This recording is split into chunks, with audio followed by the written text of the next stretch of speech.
అందరికీ నమస్కారము। ఈరోజు వీడియోలో వంకాయ కొబ్బరి పొడి వేసి చేస్తున్నా, మీరు కూడా చేసుకొని బాగుంటుంది। దీనికి సరిపడంత నూనె వేసుకుంటున్నా।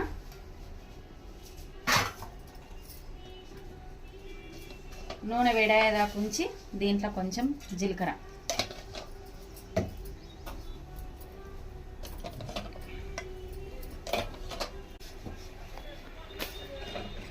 కొన్ని ఆవాలు,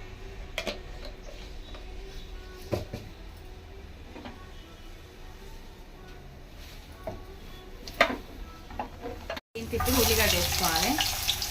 జీలకర్ర ఆవాలు గోలినాయి కదా, ఇంకా ఉల్లిగడ్డ వేసుకోవాలి। అయ్యేదాకా ఉంచుకోవాలి మనం।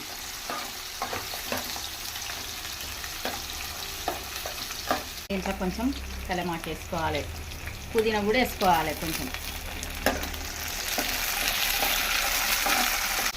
కొంచెం అంత పసుపు, దీనికి సరిపడే అంత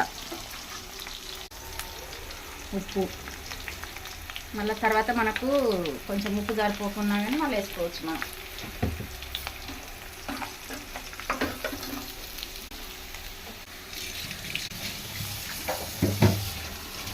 అల్లం ఎల్లిగడ్డ, వంకాయలు కూడా ఇట్లా కట్ చేసుకోవాలి। ఒక్క వంకాయలో రెండు పీసులు చేసుకోవాలి మనం ఈ కొబ్బరి పొడి వేసిన వంకాయల। సేమ్ మన ఊళ్ళ ములక్కాయల కూర అయినట్టు అవుతుంది టేస్ట్। అది మనకి ఇట్లా వండుకోవాలనుకుంటే ఆ కూర టేస్ట్ వస్తుంది, సేమ్ ములక్కాయల కూర ఉన్నట్టే ఉంటుంది, బాగుంటుంది। ఇంకా దీన్ని అన్నంలో అయినా రొట్టెలలో అయినా పెట్టుకోవచ్చు, తినాలి, మంచిగా ఉంటుంది। దీంట్లోనే ఇప్పుడు కొంచెం కారం వేసుకోవాలి, దీనికి సరిపడంత, ఇక ఎవరెంత వండుకుంటే అంత మటుకు కారం వేసుకోవాలి। ఇక మేము మామూలుగానే తింటాం కాబట్టి నేను మామూలుగానే వేస్తున్నాను। స్టవ్ కూడా చిన్నగానే పెట్టుకోవాలి, మంచిగా ఫ్రై కావాలి। ఇది తొందరగా అవుతుంది ఇట్లా వండుకుంటే మనం వంకాయ। ఇది మసాలా పెట్టి అలాగా చేసింది, అది అలా ఉంటుంది, ఇది అలా ఉంటుంది టేస్ట్, కానీ దీనిది ఇంకెక్కువ బాగా అనిపిస్తుందాం। ఇప్పుడు ఒకసారి మూత తీసి చూసుకోవాలి, మంచిగా కలుపుకుంటే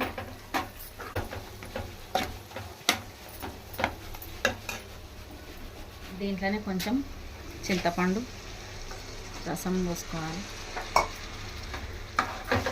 కొన్ని వాటర్ కూడా వేసుకోవాలి ఇంక ఇప్పుడే।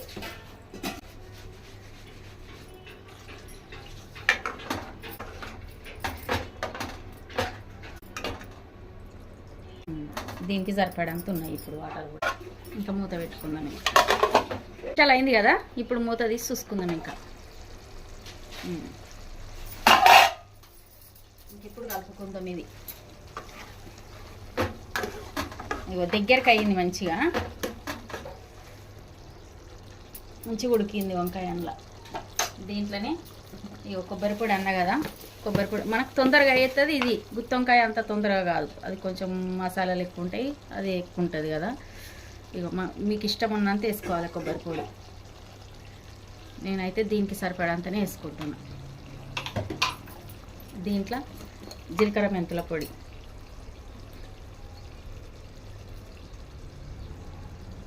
జీలకర్ర మెంతుల పొడి, ఇది కొంచెం మనం ఇంట్లో మిక్సీలో వేసి పెట్టుకుంటాం కదా అన్ని మసాలాలు, ఇలాచి లవంగాలు అట్లా, ఇది కొంచెం గరం మసాలా పొడి, ఇంకంతే దీంట్లో పట్టేటి। ఇంకా వేసి మంచిగా కలుపుకోవాలి ఇట్లా।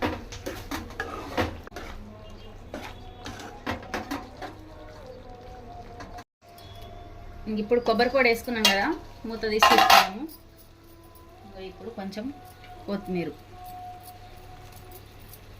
ఇంకా వేసి ఇంకా దించుకున్నాడు। ఇంకా ఇది అంటే స్టవ్ బంద్ చేసుకుంటున్నాం। ఇంకా వంకాయ కూరలా కొబ్బరి పొడి వేసింది అయితే రెడీ అయిపోయింది। ఇంక ఈ వంకాయ కూర మీకు నచ్చినట్టయితే షేర్ చేయండి, లైక్ చేయండి, సబ్స్క్రైబ్ చేసుకోండి। మళ్ళొక వంటతో మీ ముందు ఉంటా। Bye bye.